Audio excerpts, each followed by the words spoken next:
Secretary Giovanni Banoy Lopez ng Department of Transportation. Secretary Lopez, magandang umaga po. This is Aljo Bendio, sir. Kumusta?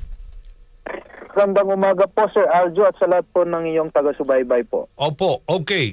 Ano bang na-discover po ninyo, Secretary Lopez, nang kayo po ay nag-inspeksyon dyan sa Baclaran Station? Sec? Nawawala. Kailangan ayusin natin. Opo, Sec? Hello? Hear me? Hello? Yeah. Go ahead po, Secretary Lopez. Go ahead. Yun po ay parte ng aking weekly commute po, no? Opo. So tayo po ay sumakay sa LRT2 at ikutan sana natin lahat ng ating riles at ako po ay naisipan kong bumaba sa Baclaran. Opo. At pagbaba ko po ay nakita ko po yung sitwasyon ng Baclaran. At talaga pong masasabi ko po na hindi po maayos yung pasilidad doon. Una po, napakarumi at masangsangang amoy. Tapos taon pa po na nasaksihan ko na may dalawang matanda na hirap po bumaba sa hagdan kasi nga umuulan at walang naglilinis. Tapos yung mga ibang passageways po, sarado.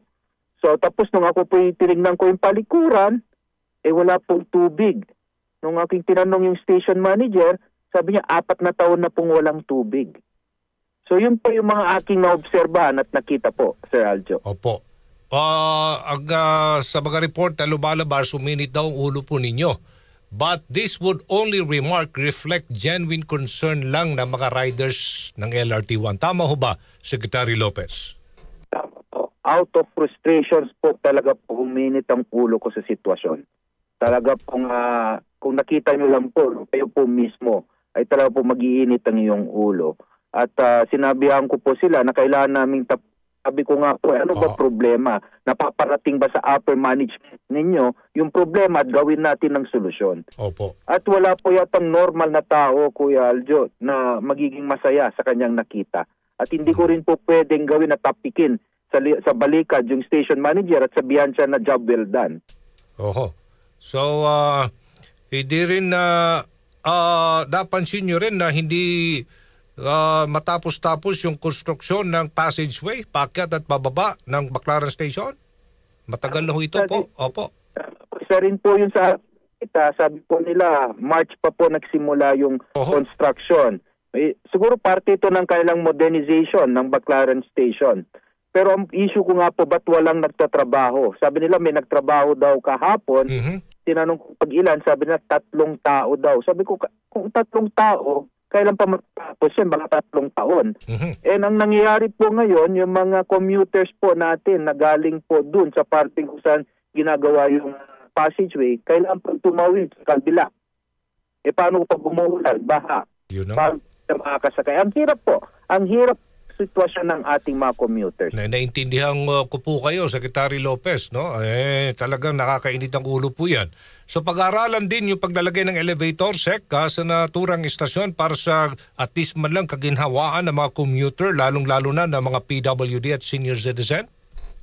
Po, Aljo, sabi ko nga po dun sa administrator, nakasama ko si Admin Cabrera, sabi ko, total ginagawa na nila itong passageway. Sabi ko, magkipagpulong ka na sa LRMC, maghanap kayo ng pamamaraan kung saan pwede tayo ng elevator.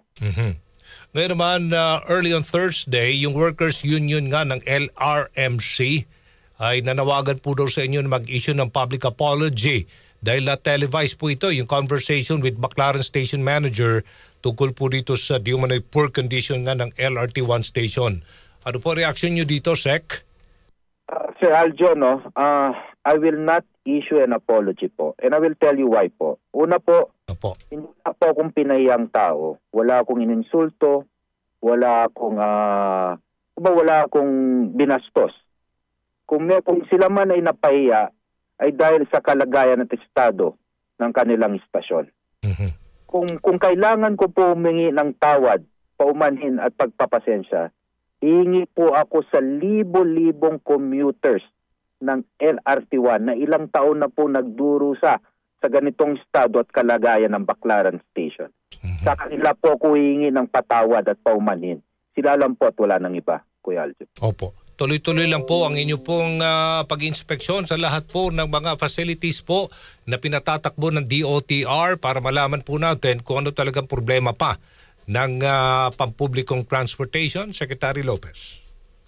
Aljo, at hindi po ako matitinag sa mga ganitong insidente po, no? At sabi nga ng ating Pangulo, dalawang bagay lang naman po kailangan ligtas at maginhawa ang paglalakbay ng ating mga commuters. At yan po ay nasa sakop ng aking mandato. So mas paigtingin ko pa po ang pag-i-inspect. Hindi lang po sa Riles, sa lahat ng ating nasasakupan ng transportasyon. At kung maganda naman po ang aking makikita, makakaasa naman po sila na sila ay aking pupurihin. Pero kapag meron po tayo nakitang depektibo at palpak at hindi maayos, sisitahin ko po sila. Opo. Marami naman po ang nasisiyahan dahil po sa ginagawa po ninyong trabaho at seryoso kayo na ayusin po ang ating ang ating public transportation. May iba po ako, Secretary, yung lisensya po ng motorcycle rider na pulis na dumaan po sa bike lane at walang suot na helmet, na-suspend na ho ba ng ilang araw, 90 days? Yes po, na-suspend na po yan at ang LTO naman natin sa pangunguna ni ASEC Marcos Lacanilao, mabilis po sila sa ganyang mga pag-action po. Na-suspend na yan, meron ng hearing yan. Pagkatapos ng hearing natin yan, sa administrative hearing, at either ma-revoke ang kanyang cancellation o mas mahabang suspension po. Very good. Ito namang utos po ninyo, sa tingin ko tama lang ho, na pinaiiwas sa mga empleyado po ng DOTR sa mga mararangyang year-end celebrations? Yes, Kuya Aljo, October 30 yata nag-issue tayo ng isang memorandum circular. Sabi ko sa Department of Transportation, sa amin, sa kagawaran po namin, hindi na ika-cancel ko na po yung sinasabi naming year-end department-wide activities. Pero papayagan ko po sila yung mga offices kasi may party naman po yung per office at yan po ay as long as it's modest. Ang hindi na po namin gagawin is yung department-wide. Sapagkat imagine nyo po, may 2,200 yata kaming empleyado, napakalaki po niyan. At imagine nyo po isipin nyo po yung gagastusin namin para sa lugar, sa pagkain. So sabi ko sa kanila, nag-usap kami at kung meron kaming matitipid at may savings kami, either pwede namin ibigay sa aming mga JOs, mga job orders or contract of services kasi po yan, wala pong bonus sa pagdating sa batas, either in the form na pagkain or palitan sa gobyerno in the form of savings para naman ng gobyerno sa mas makabuluhan na social services. Okay, tama ho. Update lang ho sa mga white beep cards natin. May mga caravan ho tayo, Secretary. Tama ho ba na umaragkada na? Kuya Aljo, andin po ay utos ng Pangulo na sana ilapit natin ang serbisyo ng pamahalaan sa ating mga mamayan tulad ng estudyante. Kaya po nagsimula kami sa, I think, Pureza, yung may school doon. At tuloy-tuloy lang po.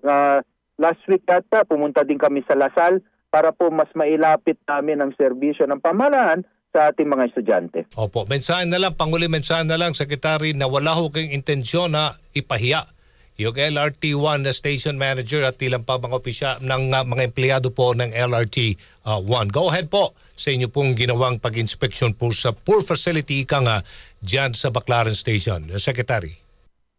Sir Aljo, sa ating mga kasamaan sa union, no, kung sa tingin po ninyo, kayo po nabastusan sa aking ginawa, wala po ako intention doon. Ako po ay nalungkot sa sitwasyon. At ang aking ginagawa po hindi lang po para sa commuters, kundi para din po sa inyo, sapagkat kapag meron tayong magandang istasyon, kayo rin po ay makikinabang. Kung meron tayong mas malinis na istasyon, kayo rin din po ang makikinabang. Yun lang po, Sir Aljo. Maraming salamat po, DOTR Acting Secretary Giovanni Banoy Lopez. Good morning po, sir. Ingat po. Sir, salamat po. Good morning, thank you. Si Aljo Bendijo sa DCXL News. Oras natin 8:22 ng umaga. DCXL 558. That time check was brought to you by PCSO. PCSO, hindi umuurong sa pagtulong.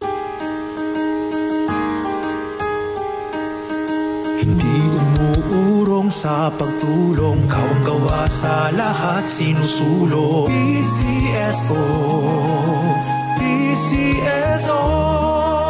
Hindi umuurong sa pagtulong.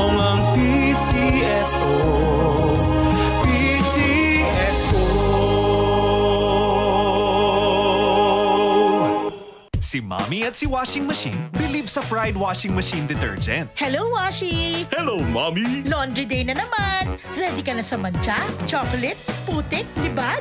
Kaya yan ang Pride Washing Machine Detergent. May triple stain-away formula. Tanggal ang makapit, madikit, at malupit na dumit mancha. Easy ang labada. Mula noon hanggang ngayon. All you need is pride. All you need is pride. Pride Detergent, manufactured by ACS Manufacturing Corporation. ISO certified, world-class quality. ACS.